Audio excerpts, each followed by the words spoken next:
Լիլիթ Աղեկյանի վերաբերյալ բազմաթիվ քրեական վարույթներ են արկա, թե դատարանում։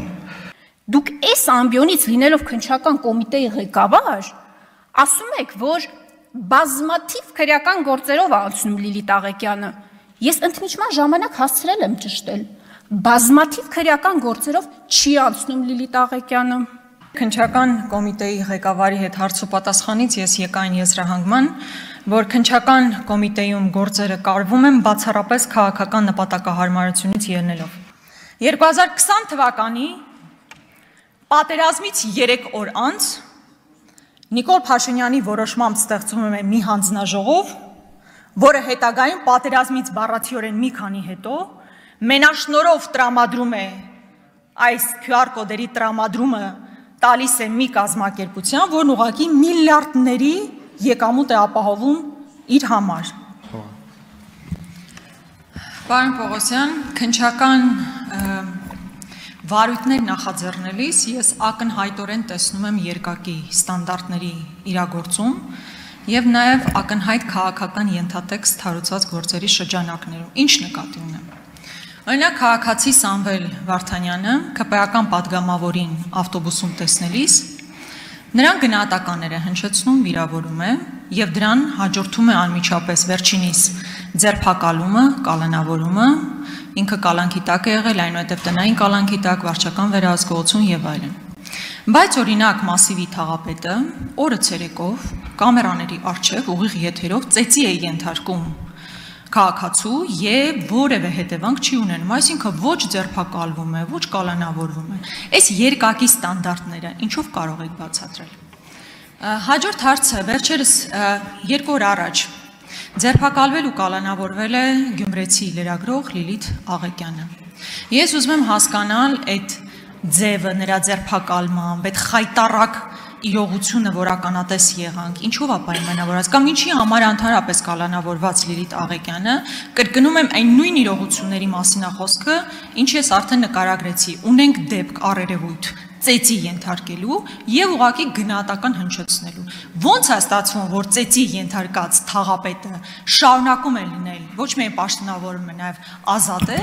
բայց մյուս անձը, ով ընդհանրապես գնահատական է հնչեցրել, գտնվում է կալանքի տակ։ Երկրորդ հարցը տխրահրճակ Անիֆի մասին պետք է հնչեցնեմ։ Ձեր վարույթում է մոտ 3 տարի, 3 դատախազն ասաց, որ կան առանձնացված 5 թե 6 գործեր այդ հիմնադրամի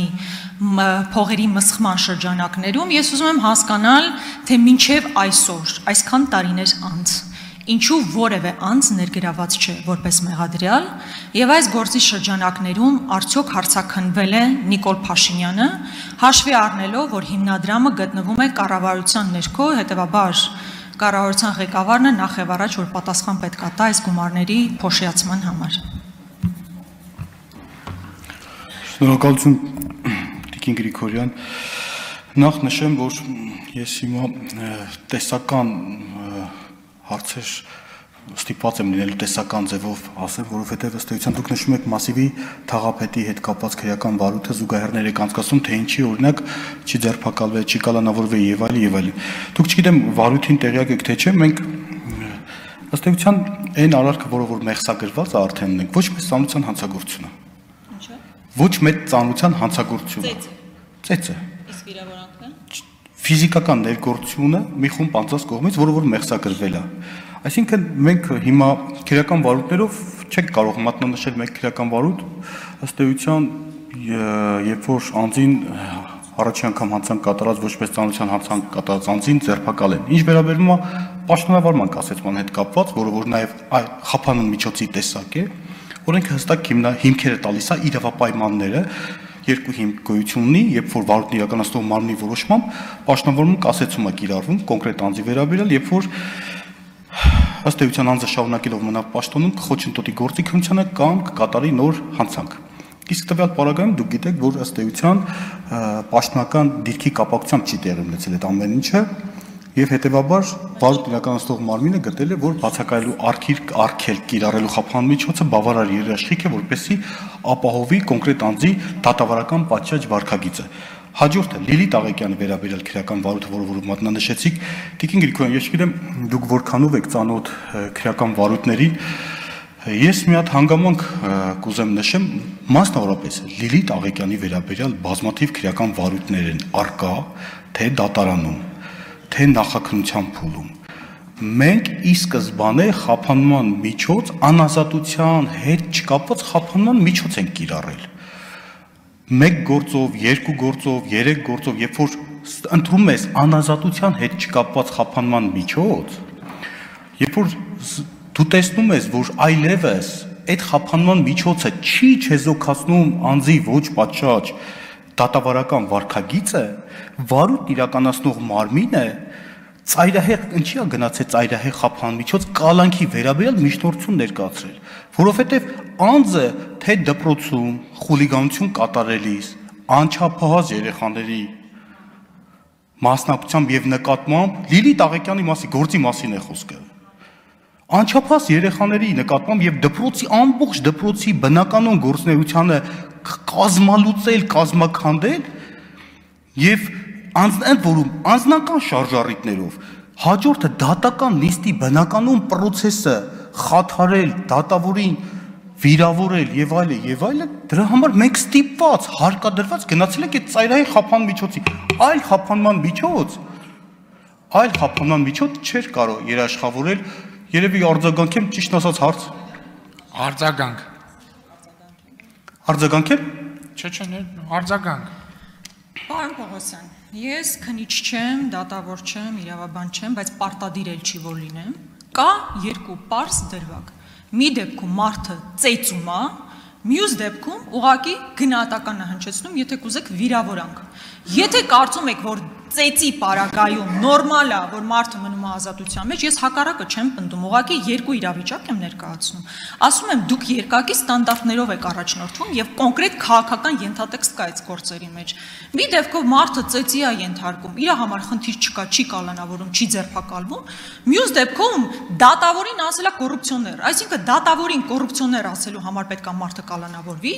Կամ Սամվել Վարդանյանի դեպքով ավտոբուսում հնչեցված գնահատական վիրավորանքի համար մարդը կարա ձերբակալվի, կալանավորվի, բայց ծեծի դեպքում չպետք է կալանավորվի, այս ինչ եք ասում։ Ես նորից եմ ասում, չեմ ասում թաղապետը պետք էր կալանավորվել, պետք է ձերբակալվել, ասում եմ երկու իրավիճակ կա։ Մի դեպքում ձեր գործողությունները եղել անհապաղ կալանավորումը, մյուս դեպքում ասում եք ինչ ա եղել, որ անիվի մասով խնդրում եմ հարցերս նորից անդրադառնաք։ Շնորհակալություն Տիկին Գրիգորյան։ Ես ճիշտ ասած նորից Ես նշում եմ, պարզ ասում եմ Լիլիթ Աղեկյանը առաջի անգամ չի հանցանք կատարել, ասում եմ Լիլիթ Աղեկյանը բազմաթիվ առերևույթ հանցանքներ է կատարել, մենք ընտրել ենք անազատության հետ չկապված խափան միջոց 1, 2, 3 դեպքով, կներեք էլի ես, հետո երբ որ տեսնում ենք, որ այդ խափան միջոցը չի ապահովում անձի պատշաճ վարքագիծը դատավարական եւ կատարում է այլ հանցանքներ, ոչ թե ծեծ, ոչ մեծ ծանրության հանցագործություն, այլ առավել ծանր հանցանք, դատանի նկատմամբ անհարգալից վերաբերմունք, դատավարության մասնակիցներին խուլիգանություն եւ այլն, որը որ մեղսագրում ենք, մենք առաջի անգամ հանցանք կատարած անձի մասին չի խոսքը։ Մենք հարկադրված տեսնում ենք, որ դա չի երաշխավորում անձի վարքագիծը։ Հիմա սրանք եւ այն առաջի դեպքը կարծում եմ նույնական չէ։ Հանցանքների թվականակի առումով մեկ սուբյեկտների եւ կատարած հանցանքի ծանրության առումով դրանք ոնց կարանք նույնացնենք։ Պարոն Պողոսյան, ես երկար ժամանակ փորձում եի հասկանալ, թե ինչու Նիկոլ Փաշինյանը իրավապահ ուժային բլոկի ղեկավարների պաշտոնանկությունների ժամանակ ազատվեց նաև իրեն այդքան նվիրված Արգիշտի Քյարամյանից։ Եվ ես այսօր ստացա այդ հարցի պատասխանը։ Ստացա այն ժամանակ, երբ որ դուք պատասխանում էիք իմ գործընկերոջ հարցին։ Պարոն Պողոսյան, այն կույր հավատարմությունը, որ դուք տածում եք առ այս իշխանություններ, առ Նիկոլ Փաշինյան, դրան կնախանձի անգամ Վահագն Ալեքսանյանը եւ Արտուր Հովհաննիսյանը։ Ես ձեզ կոչ եմ անում կանգ առնել, իսկապես կանգ առնելու կոչ եմ ձեզ անում, որովհետև այն ինչ տեղի ունեցավ օրերս նոր Նորքի թաղապետարանում, այստեղ նստած իշխանական պատգամավորներից որևէ մեկը այդ համարձակությունը, այդ քաղաքական համարձակությունը չունեցավ այդ բեռը իր ուսերին դնելու ու պաշտպանելու թաղապետին, բայց դուք լինելով քննչական կոմիտեի ղեկավար, այդ բեռը, այդ պատասխանատվությունը վերցրեցիք ձեր ուսերին։ Պարոն Պողոսյան, ձեր ելույթը, հարց ու պատասխանները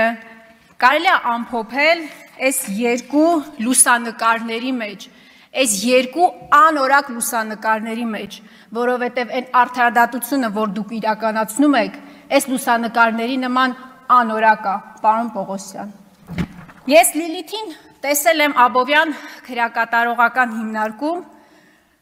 2 օր առաջ տեսակցել եմ իրեն, Լիլիթը այս նույն հագուստով էր գտնվում, պարոն Պողոսյան, այս նույն գիշերազգեստով էր գտնվում, հողաթափերով էր գտնվում, կնոջը բնորոշ ներողություն եմ խնդրում, ֆիզիոլոգիական վիճակում էր գտնվում, 8 ոստիկաններ, Կումայրիի բաժնի ծառայողները, ներխուժել են Լիլիթի բնակարան, տարեց մոր 78-ամյա կնոջ ներկայությամբ, առանց թույլ տալու, որ կինը գոնե իր հագուստը փոխի, այլ բան չեմ ասում, առանց թույլ տալու, որ իր հագուստը փոխի, բերման են ենթարկել բաժին, 2 օր շարունակ շուրջերկրյա ճանապարհորդություն են իրականացրել էլ հիվանդանոցներով, էլ ԶՊՎ-ով, էլ բաժնով, վերջին հանգրվանը եղել է Աբովյան քրեակատարողական հիմնարկը։ Պարոն Պողոսյան, դուք պետք է ուշադիր լինեք ձեր բառերի նկատմամբ։ Դուք այս ամբիոնից լինելով քննչական կոմիտեի ղեկավար, ասում եք, որ բազմաթիվ քրեական գործերով անցնում Լիլիթ Աղեկյանը։ Ես ընդմիջման ժամանակ հասցրել եմ ճշտել, բազմաթիվ քրեական գործերով չի անցնում Լիլիթ Աղեկյանը։ Դուք ասում եք, դուք Լիլիթ Աղեկյանին մեղադրում եք հանցագործության մեջ։ Եթե ես չեմ սխալվում, մեր երկրում դեռևս մարդուն հանցագործության մեջ կարելի է մեղադրել, եթե կա դատարանի ուժի մեջ մտած վճիռ։ Պարոն Պողոսյան, դուք օգոստոսին հանցանքների մեջ է մեղադրում պարոն Պողոսյանը Լիլիթ Աղեկյանին, հանցագործ է անվանում։ Դուք օգոստոսին, պարոն Պողոսյան, դուք օգոստոսին գործ ուղարկել եք դատարան, հետո ձեր ուղարկած գործի հետևից չեք գնացել։ Մինչև այսօր նիստ տեղի չի ունեցել։ Տուժողները, մարզի դատախազը եւ դատախազի տեղակալը հրաժարվել են իրենց կարգավիճակից։ Դուք այս պայմաններում կանգնում եւ այս բարձր ամբիոնից լինելով քննչական կոմիտեի ղեկավար հայտարարում եք, որ կինը անցնում է բազմաթիվ գործերով, ձևակերպումը ձերն է, եւ ասում եք, որ հանցագործ է ինքը։ Լուրջ եք ասում։ Քննչական կոմիտեի ղեկավարը իրավունք ունի նման հայտարարություններ անի։ Ես նորից եմ ասում, ԿՊԿ պատգամավորներ անգամ այդպիսի հայտարարություններ չեն անում։ Հիմա անցնենք մեր օրվա երկրորդ հերոսին, որի պաշտպանությունը դուք ստանձնեցիք։ Մի բան, որը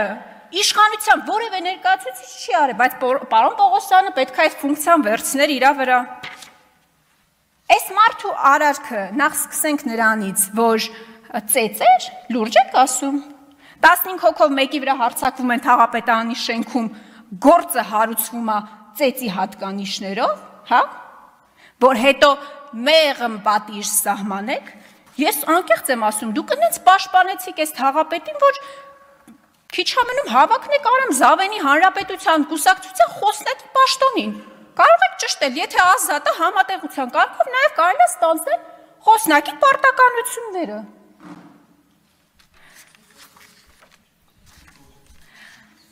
Հաջորդը,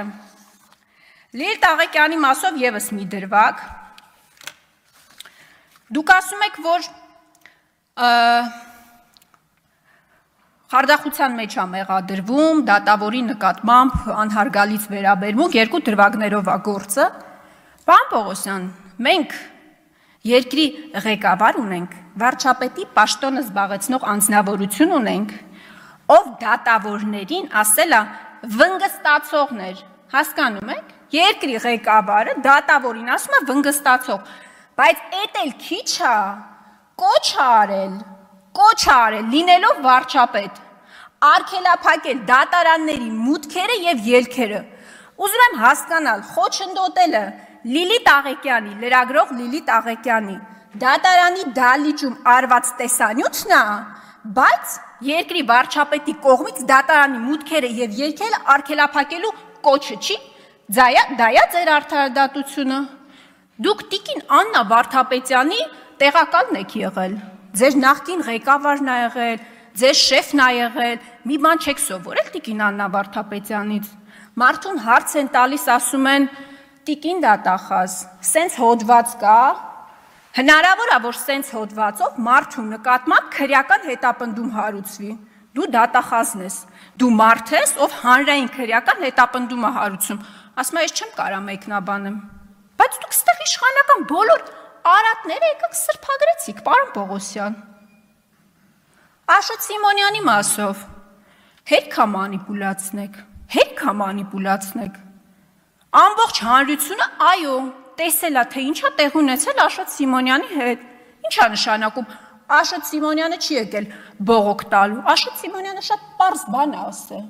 Ասել է կա մեղադրյալ, ասել են չկա մեղադրյալ։ Բա Աշոտ Սիմոնյանը պետք է այդ կապիկությունների մասնակիցը դառնալ, այսինքն պարզ չի ելքի ինչ էր լինելու այդ գործի։ Կամ ես ձեր նախկին ղեկավարին, տիկին Աննա Վարդապետյանին հարց եմ տվել, ասել եմ տիկին դատախազ, դուք բացառիկ հնարավորություն ունեք, իրավունք ունեք, լիազորություն ունեք հանրային քրեական հետապնդում հարուցելու ոստիկանի նկատմամբ ձեր տեսած, աչքի տեսածով, այն տեսանյութերով, որոնք առկա են։ Ինքը դա կարող է անի։ Այսինքն դրա համար Աշոտ Սիմոնյանի քննչական կոմիտե գնալը պետք չի բացարձակապես։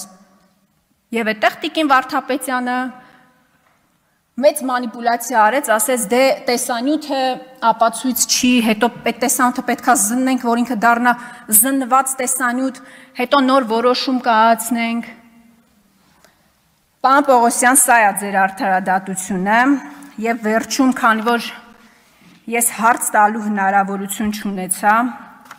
ես ձեզ պետք է հարցնեմ, թե ինչ եղավ ի վերջո այդ 1 տոննա կոկայինի գործը, պարոն Պողոսյան, ինչ եղավ այդ գործը։ Իշխանական պատգամավորները ընդդիմության վրա մունատ են գալիս, ասում են ոնց է Միրան Պողոսյանը 1 տոննա կոկային անցկացրել Հայաստան։ Հիմա ես եմ ձեր վրա մունատ գալիս, բայց ձեզնից ինչ իշխանություն, որ նախկին իշխանական ներկայացուցիչը, որը մի հատ է գտնվում է հետախուզման մեջ, 1 տոննա կոկային է անցկացնում Հայաստանի Հանրապետություն, նույնց եմ ասում, Հայաստանում ֆիզիկապես չլինելով, բայց ձեզնից ինչ իշխանություն։ Որևէ մեկը, հարցս հետևյալն է, որևէ պաշտոնյա, մաքսայինի որևէ աշխատող անցնում է այդ գործով։ Ես գիտեմ պատասխանը, չի անցնում։ 1 տարին լրացել է այդ գործի, ոչ մեկ չի անցնում։ Այսօր որևէ մեկը կալանքի տակ չի գտնվում այդ գործով։ Մինչդեռ Լիլիթ Աղեկյանին դատավորին կոռուպցիոներ ասելու համար եկել են գիշերազգեստով ու հողաթափերով 78-ամյա իր խնամքի տակ գտնվող կնոջ ներկայությամբ հանել են իր բնակարանից ու 1 ամսվա կալանքի որոշում են տվել։ Սա է ձեր իշխանությունը։ Քննչական կոմիտեի ղեկավարի հետ հարցոպատասխանից ես եկա այն եզրահանգման, որ քննչական կոմիտեում գործերը կարվում են բացառապես քաղաքական նպատակահարմարությունից ելնելով։ Փորձեմ բացատրել ինչ նկատի ունեմ։ 2 դրվագ են վկայակոչում, ասում եմ Մասիվի թաղապետը օրը ցերեկով ուղիղ եթերով գրեթե 10 հոգով բռունցքներով հարձակվում են մեկ մարդու վրա եւ դրա հետևանքն ամենևին չի լինում այն, որ տվյալ մարդը կալանավորվի։ Երկրորդ դրվագն այն մասին է, որ Հայաստանի Հանրապետության քաղաքացի Սամվել Վարդանյանը ավտոբուսում տեսնելով ԿՊԱ-ական պատգամավորի վիրավորանք է հնչեցնում։ Դրա հետևանքը լինում է այն, որ քաղաքացի Սամվել Վարդանյանը տեղում ձերբակալվում է, կալանավորվում է, կալանքի վայրում, անց է կացնում կալանք, այնուհետև տնային կալանք, վարչական վերահսկողություն եւ այլն։ Հիմա պարոն Պողոսյանն ինձ ասում է, գիտեք, իրավական ֆորմալության տեսանկյունից, այո, Մասիվի թաղապետի իրականացրած գործողությունը ծեծ է, հետևաբար դա չի ենթադրում, որ պետք է լինի ձերբակալում եւ կալանավորում։ Իսկ պարոն Պողոսյան, ինչու դա չի որակվել խուլիգանություն, Այլ Սամվել Վարդանյանի վիրավորանքը որակվում է որպես խուլիգանություն։ Այսինքն 10 հոգով բռունցքներով մեկի վրա հարձակվելը ծեծ է խուլիգանություն չէ, բայց մարդու վիրավորական հնչեցրած նախադասությունը խուլիգանություն է եւ հետեւաբար կալանքի պետք է տանել մարդուն։ Այս մարդը ֆորմալ, իրավական ֆորմալության տեսանկյունից այո, ասում է Մասիվի թաղապետին, այս հոդվածը չի ենթադրում։ Ես էլ ձեզ հարց եմ տալիս։ Այդ դեպքում ինչու խուլիգանության հոդված չի ներկայացվել Մասիվի թաղապետի նկատմամբ։ Ու ես ամենևին չեմ ուզում ասել, որ այս մարդը պետքա կալանավորվի, նա պետքա կալանավորվի։ Ես երկու տարբեր դեպքեր եմ բերում եւ ձեզ ասում եմ, այստեղ տրամաբանություն ցույց տվեք։ Ավելին, պարոն Պողոսյան, ձեր տրամաբանությամբ կարելի է եզրակացնել, որ եթե Սամվել Վարդանյանը ավտոբուսում ոչ թե վիրավորել, այլ ծեծեր ԿՊ-ական պատգամավորին, նրան չէիք կալանավորի, կասեք սովորական ծեծ է, խուլիգանություն չի։ Այսինքն Սամվել Վարդանյանի մեղքը այն էր, որ ինքը 10 հոգի մարդ էլ հետը չուներ, որ հարձակվեր ԿՊ-ական պատգամավորի վրա։ Լավ տրամաբանությունը ո՞րն է, լավ մեսիջը մեր ժողովրդին ո՞րն է, որ ժողովուրդ, եթե դուք վիրավոր եք, տեղում կալանավորել եք, բայց եթե 10 հոգով հարձակվեք մեկի վրա բռունցքներով, այդ դեպքում դուք չեք կալանավորի, որովհետև դա սովորական ծեծ է։ Ավելին օրենսդրությամբ ծեծը ֆիզիկական ներգործությունը կարելի է բնութագրել, որ սովորական ապտակով, մեկ հարվածով, բայց միթե դուք այդ տեսանյութում տեսնում եք սովորական հարված 10 հոգով մեկի վրա հարձակվել, այնուհետև էլ Մասիվի թաղապետն ասում է, որ դա եղել է հաշվեհարդար, որ ինքը գիտակցել է ինչ է անում ու լավ է արել, որ անում է։ Ես ուզում եմ դուք շատ մանրամասն նկարագրեք, թե ինչու պետք է մի դեպքում համարվի սովորական ծեծ եւ ոչ խուլիգանություն, երբ որ ակնհայտ եղել է հարձակում 10 հոգով բռունցքներով մեկի վրա, եւ մյուս դեպքում սովորական վիրավորական խոսքը որակվի որպես խուլիգանություն, որին կարող է հետեւել նաեւ եւ հետեւել է կալանավորումը։ Երկրորդ հարցս, որ ես ձեզ հնչեցրեցի եւ որը մնաց անպատասխան, Անիֆին էր վերաբերում։ Պարոն Պողոսյան, դուք այդպես էլ չասացիք, արդյոք հարձակվել է Նիկոլ Փաշինյանը հաշվի առնելով, որ Անիվ հիմնադրամը ստեղծվել էր կառավարության ներքո, այդ կառավարության ներքո գործող հիմնադրամ էր եւ հետեւաբար ամբողջ պատասխանատվությունը պետք է կրի նախ եւ առաջ կառավարության ղեկավարը։ Տարական հարց եմ տալիս. արդյոք հարձակվել է Նիկոլ Փաշինյանը այս գործով։ Եվ հաջորդ հարցը. 3 տարի գործը քննության մեջ է։ Ինչու որևէ մարդ ներգրաված չի այս գործով որպես մեղադրյալ։ Ստեղ տրամաբանությունը ո՞րն է, խնդրում եմ, եկեք եւ ինձ բացատրեք։ Մեզ լսող մարդիկ էլ, որպեսզի իմանան, երբեմն ասում է, չէ, դե լավ, իրավական process է, պետք է մարդկանց հարցաքննել, երկար է տևում, ժամանակ է տևում։ Ախր, պարոն Պողոսյան, օրինակ,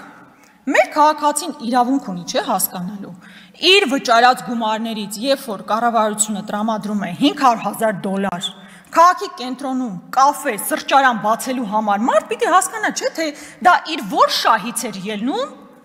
որ հանրային շահն էր պարտադրում, որպեսզի որոշում կայացվեր $500,000 տրամադրվեր ինչ որ սրճարան բացելու համար։ Ախր որոշում կայացնողները հստակ են, մարդը հստակ է, ով է ստորագրողը, որոշում կայացնողը ով է, միթե 3 տարվա ընթացքում հնարավոր չէր բացահայտել դա։ Հնարավոր էր ու դուք դա չեք արել։ Ну, խոսքը այս պահին ձեզ է վերաբերում, բայց ձեզնից առաջ էլ մարդիկ դա չեն բացահայտել։ Նույնը Մոսկվայի մասնաճյուղ ուղարկվել է $6.9 միլիոն, մոտ $7 միլիոն։ $7 միլիոն 3 առնվազն 4 նոր դպրոց կարելի էր կառուցել։ Հիմա դժվար է հասկանալ այդ $7 միլիոն Մոսկվա գրասենյակ ուղարկելու որոշումը ով է կայացրել։ Ում է գնացել։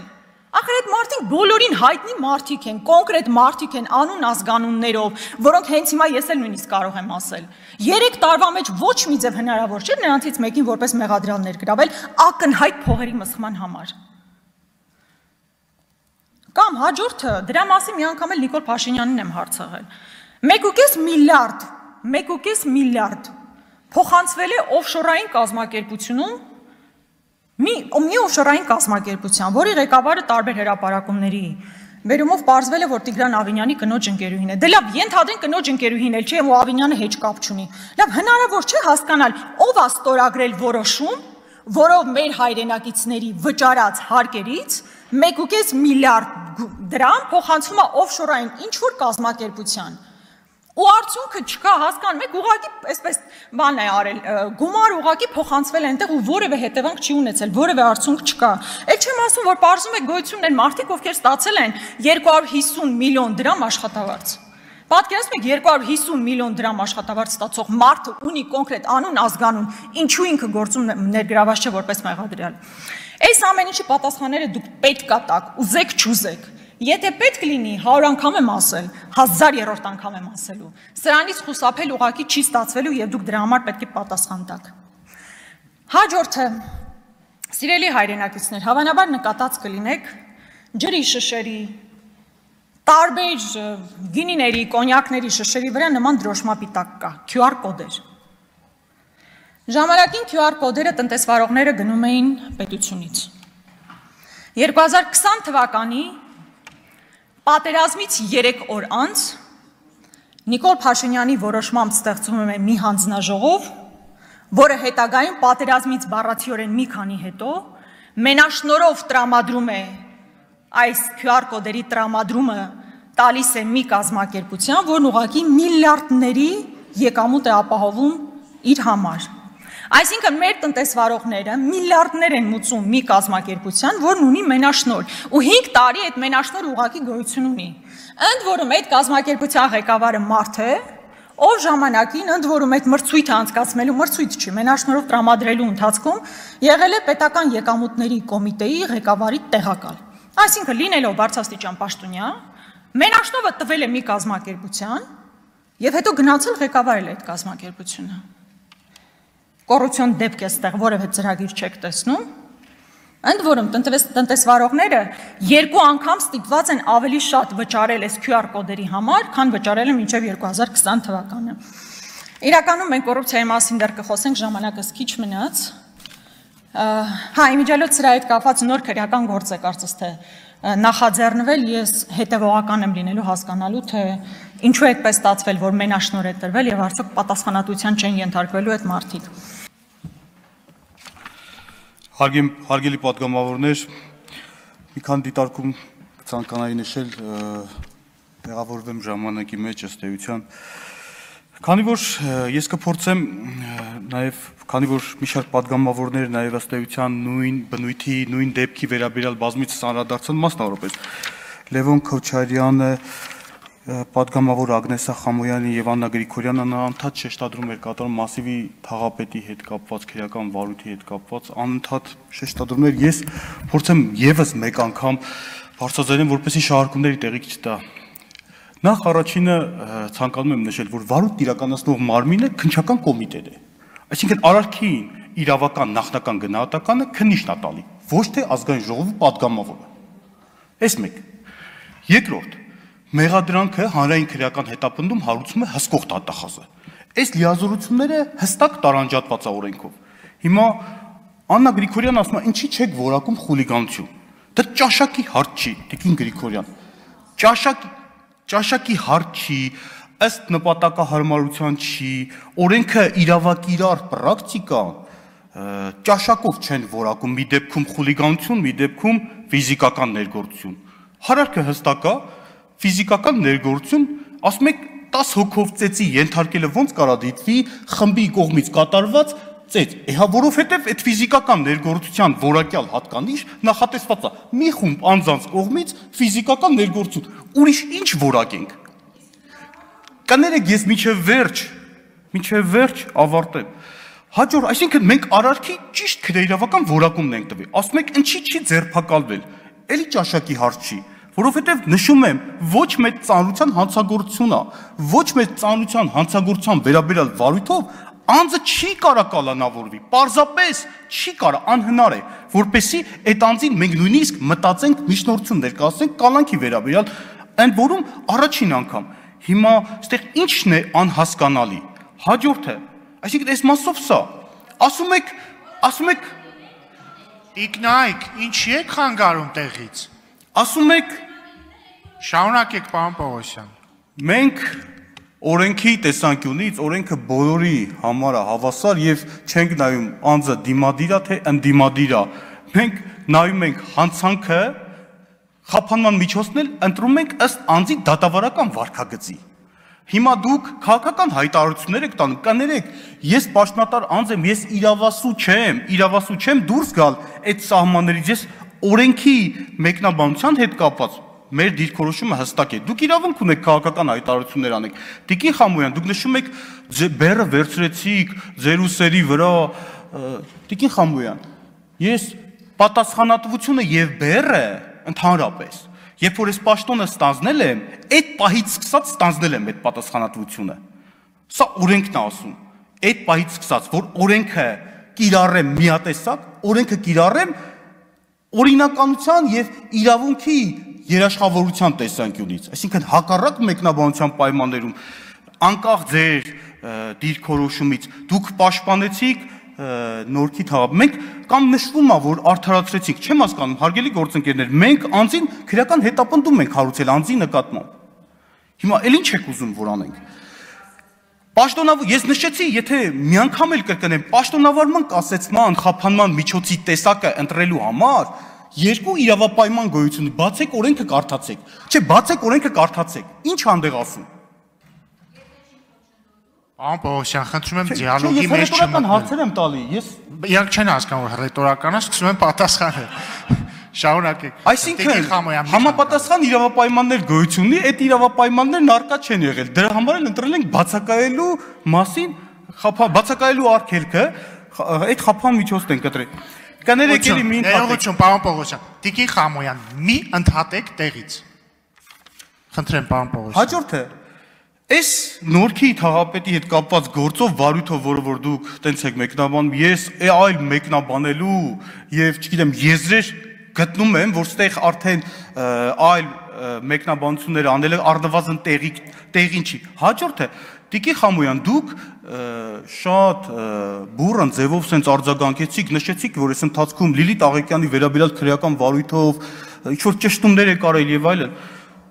Ճշտումներ եք արել։ Տիկին Խամոյան, դուք կներեք, բայց ճիշտ տեղեկատվություն չներկայացրեցիք։ Նախ մենք իրավաբան ենք, մենք մեր բառերի ընտրության հարցում շատ զգուշ ենք։ Ես հաստատված հանցագործության մասին որևիցե անգամ տվյալ չեմ։ Ես ասել եմ, մեղսագրվում է առերևույթ հանցանքներ, ընդ որում, Տիկին Խամոյան, դուք նշում եք քննչական կոմիտեի նախագահան նշում է բազմաթիվ հանցագործություններ, ձեր բառերն եմ ասում։ Դուք 10 դրվագը բազմաթիվ արարք է, թե ոչ, 10 դրվագը, ըստ ձեզ, իմ կարծիքով սա առնվազն բազմաթիվ է, 10 դրվագը, դատան ուղարկված, խնդրում եմ, ինչի եք փորձում իմ խոսքերը, չգիտեմ, ինչ-որ խոսքերի մեջ այլ մեկնաբանություններ և հանրության մասին թյուր կարծիք ձևավորվել, ես քննչական կոմիտեի նախագահն եմ և իմ ասացները եւ խոսքերը ամենայն պատասխանատվությամբ եմ ասում, Տիկին Խամոյան, ի տարբերություն ես քաղաքական հայտարարություններ չեմ անում, դուք նշում եք, բայց ձեր ասածը չի համապատասխանում իրականությանը, Տիկին Խամոյան, հաջորդը, դուք նշում եք, թե ինչ ենք խափանվի, ես նորից եմ կրկնում, քանի որ այդ 10 դրվագով, երբ որ դատան ենք ուղարկել գործը, եւ չի երաշխավորում ըստ էության ընտրված նախկինում ընտրված խափան միջոցը, չի երաշխավորում անձի պատշաճ դատավարական վարքագիծը, չի չեզոքացնում են ռիսկերը, մենք հարկադրված ընտրել ենք անազատության հետ կապված խափան միջոց։ Միջնորդություն ենք ներկայացրել, դատարանն է բավարարել է։ Հիմա ստեղ այլ մեկնաբանություն, դուք նշում եք, որ դատավորին ասել է կոռուպցիոներ, խնդրում եմ, դուք արարքին եւ որակմանը չեք տիրապետում։ Տիկին Աննա Գրիգորյանը նշեց Անիֆի հետ կապված քրեական վարույթը, որպեսզի շահարկումների տեղիք չտա, մի դիտարկում անեմ, շատ կարևոր դիտարկում, Տիկին Գրիգորյան, շատ կարևոր դիտարկում։ Ես նշեմ, որ որպեսզի հանրությունն էլ իրազեկվի, այս դեպքը բացահայտվել է, հարգելի հանրություն, պետական վերահսկողական ծառայության կատարված ուսումնասիրության արդյունքում։ Այսինքն, պետական վերահսկողական ծառայությունը, պետական մարմինը բացահայտել է ձեր նշած, չէ, միջև վերջ լսեք, սա տարբերությունը էական է։ Դուք անընդհատ մամուլի հրապարակումներն եք վկայակոչում։ Պետական մարմինը, պետական վերահսկողական ծառայությունը, վարչապետի ենթակա մարմինը բացահայտել է, հաղորդում է ներկայացել, մենք քննում ենք, այս մեկ։ Այսինքն, առիթը հանդիսացել է ՊՎՑ-ի հաղորդումը, հաջորդը մենք նախաքննության ընթացքում Տիկին Գրիգորյան, սա անպագորգոր հայտարարություններ չեմ ուզում կատարել։ Գործը ինքը իրականում բազմադրվակ եւ բազմածավալ է, հսկայածավալ գործողություններ են կատարել, հսկայածավալ։ Եվ առաջիկայում, երբ որ քրեական հետապնդման հիմքեր լինի, միանշանակ քննչական մարմինը միջնորդություն կներկայացնի քրեական հետապնդման վերաբերյալ։ Հիմա դուք այլ մեկնաբանության կարծում եմ տեղի տալ չի կարող։ Մենք ոչ գործը ծածկել ենք, ոչ կոծկել ենք, նախաքննություն է իրականացնում, գործն էլ ինքը բազմադրվակ է։ Հարցաքննվելը, Տիկին Գրիգորյան, պետք է աննպատակ չլինի։ Դուք քաղաքական հայտարարություն եք անում, ես հասկանում եմ ձեր հայտարարությունը, չէ, Տիկին Գրիգորյան, լսեք մինչև վերջ։ Հարցաքննումը համապատասխան կարգավիճակով, համապատասխան իրավապայմանների առկայության պայմաններում մենք որ հարցաքննում ենք, որ անձին դատավարական կարգավիճակով, պետք է հիմք լինի, որ հարցաքննենք։ Ասում եմ չի հարցաքննվել։